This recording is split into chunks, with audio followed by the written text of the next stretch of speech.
जलन। ममता बहुत ही सीधी और प्यारी लड़की थी। वहीं सुनील एक सरल और आगे बढ़ने की सोच रखने वाला लड़का। सुनील, बेटा सुनील कहाँ है? जरा एक गिलास पानी तो दे दो।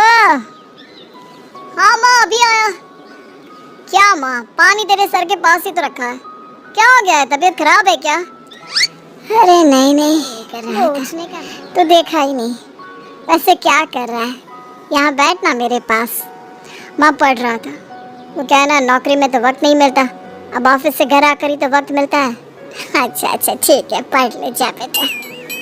सुनील पढ़ लिख कर और आगे बढ़ना चाहता था, लेकिन माँ की तबीयत खराब देखकर सोचता है कि शादी ही कर ले। कब तक माँ का ख्याल वो अकेले रख पाएगा? तो एक दिन, माँ ये ममता है, मैंने इससे शादी कर ली है। तुम्हारी तबीयत भी ठीक नहीं है, शादी कर लेता हूँ। घर संभालने वाली और तुम्हें संभालने वाली कोई आ जाएगी तो अच्छा रहेगा। माँ अचानक से सामने बहू देखकर हैरान रह जाती है। बेटा ये क्या बात होती है? न बैंड, न बाजा, न दहेज, न शगुन, ऐसे कैसे बहू आ गई? माँ तू तो जानती है, मैं नौकरी के साथ पढ़ाई कर रहा हूँ, तो कहाँ से इतना पैसा बचा पाता कि धूमधाम से शादी करता। वैसे भी माँ, लोग तो आकर खाकर निकल जाएंगे, इसलिए बस वैसे ही। माँ जी, मैं आपका ख्याल रखूंगी। वैसे भी ये आगे की पढ़ाई कर रहे हैं, अच्छा कुछ कर गए तो सबके दिन फिर से अच्छे आ जाएंगे। सास को ममता की बात ठीक तो लगती है, लेकिन मन में कहीं ना कहीं लगता है कि कहीं बहू बेटे को लेकर फुर्र ना हो जाए और फिर तो वो रह जाएगी अकेली। बेटा देख, मेरा जो कुछ भी है वो सुनील ही है, और सुनील का भी अब इस दुनिया में मैं ही हूँ और कोई नहीं। क्या सुनील? लेकिन आज से ममता भी मेरे जीवन का अहम हिस्सा है, जैसे तू है। सास को बड़ा बुरा लगता है कि उसकी सल्तनत में कोई और हिस्सेदार कैसे हो सकता है।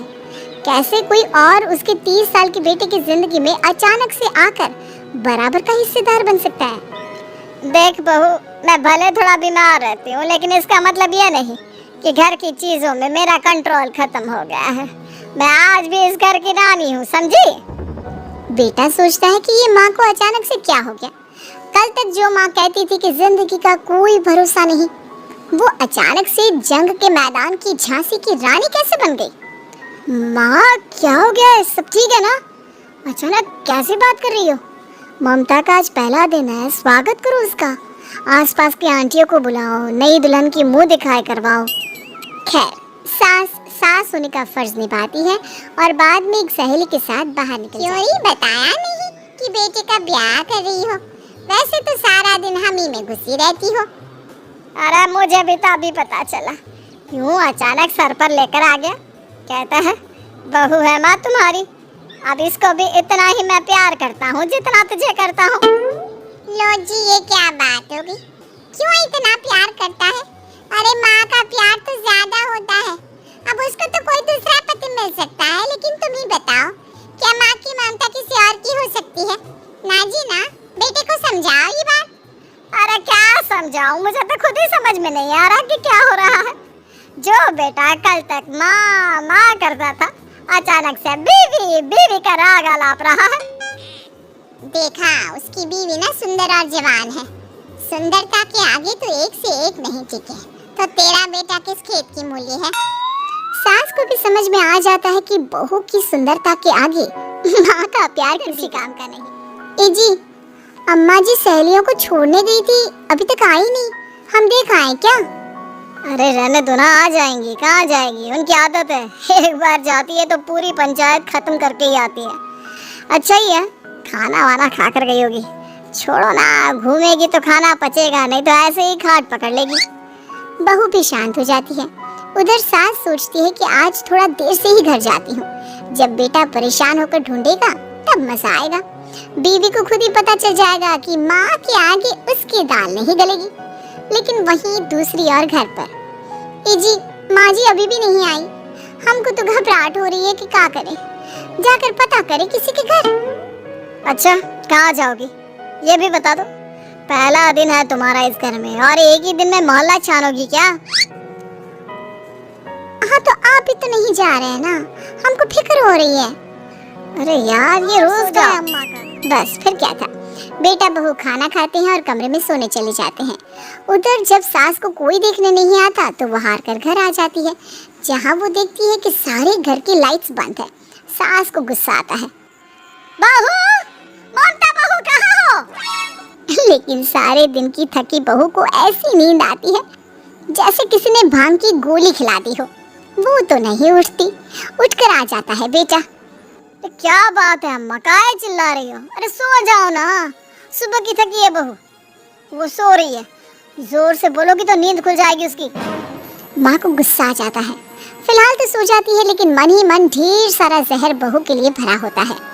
सुबह बहू चाय बना रही होती है कि सास धीरे से गैस तेज कर देती है, जिससे चाय का बर्तन जल जाता है। और जैसे ही बहू चाय का बर्तन उठाती है उसका हाथ जल जाता है।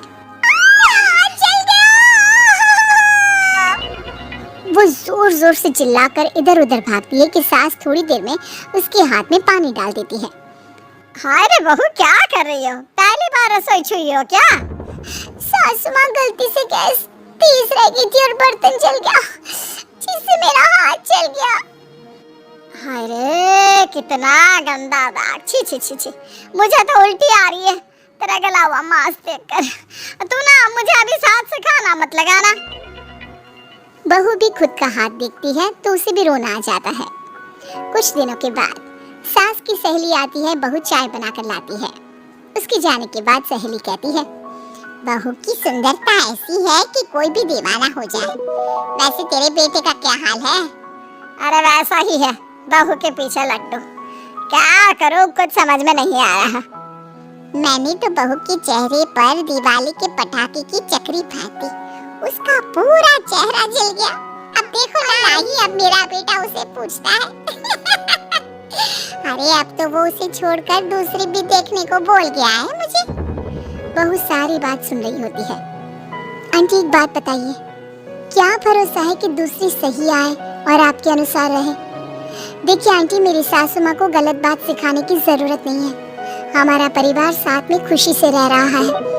देख बहू, मेरी सहेली की बेइज्जती ना कर, वही अच्छा रहेगा तेरे लिए, समझी? बहू नहीं मानती है। वो बार बार उनकी सहेली को घर से निकल जाने को कहती है। तभी सास की सहेली पास के चूल्हे से लकड़ी लाकर बहू के चेहरे पर लगा देती है। बहू जोर जोर से रोने लगती है। अरे ये क्या कर दिया? मैंने कहाँ किया, ये तो तूने किया। तू ही नहीं चाहती थी कि बहू बेटे के साथ रहे, भला मैं क्यों करूंगी? मैं तो चली निपटा रही होती है, दर्द से चिल्ला रही होती है, लेकिन सास उसे डॉक्टर के पास नहीं ले जाती। तभी पति आता है। क्या हो गया ममता? ये दाग कैसे लगा? तुम कैसे जली? ममता कुछ नहीं कहती, बस दर्द से करा रही होती है। पति माँ की तरफ देखता है। हो ना हो माँ, ये पक्का आपका काम है। आप ही ममता से जला करती थी ना। देखना माँ, अब पुलिस आएगी, केस बनेगा, लेकिन पहले मैं ममता को अस्पताल लेकर जा रहा हूँ। सभी अस्पताल जाते हैं, जहाँ डॉक्टर ममता की सास से कहते हैं, आपने तो नहीं जलाया ना बहू को? अब ममता की सास के तो पसीने छूट रहे होते हैं। वो घबरा कर कहती है, ना डॉक्टर साहब, कैसी बात करते हैं? हम क्या जलाएंगे अपनी बहू को? डॉक्टर ममता के पति से पूछते हैं, देखिए, क्योंकि ये ससुराल में जली है तो मामला पुलिस का बनता है, तो आप पहले पुलिस को बुलाइए, तभी इलाज पूरा होगा। ये कि अब तो बच्ची जिंदगी जेल में ही रहना होगा। रहने दीजिए ना, पुलिस को क्यों बुलाना? सारी हंसी खत्म हो जाएगी जब पुलिस के डंडे पड़ेंगे। बहू को जलाना भले ही बहुत आसान हो, लेकिन उसके बाद सारी जिंदगी जेल की हवा खाना। सांस डर जाती है। पुलिस आती है, पास लेटी दर्द से करा रही ममता स्टेटमेंट देती है। तो क्या हुआ था, कैसे जली आप? ममता पास खड़ी सास को देखती है। बेटी बताओ, कैसे जल गई तुम? ओए, काका का किरण वाली शाहरुख, चुप, बिल्कुल चुप। सास चुप। सभी इंतजार करते हैं कि ममता क्या बोलेगी। जी मैं खाना बना रही थी, लकड़ी उड़कर मेरे ऊपर गिर गई और मैं जल गई। सास बहू की बात सुनकर रोने लगती है। देखा माँ, कितनी समझदार है ममता। ये चाहती तो, हाँ बेटा, ये चाहती तो मैं आज जेल में होती। मुझे माफ कर दे। मैं आगे से अभी कभी ऐसा नहीं बहू के साथ मिलकर रहूंगी, मुझे माफ कर दे।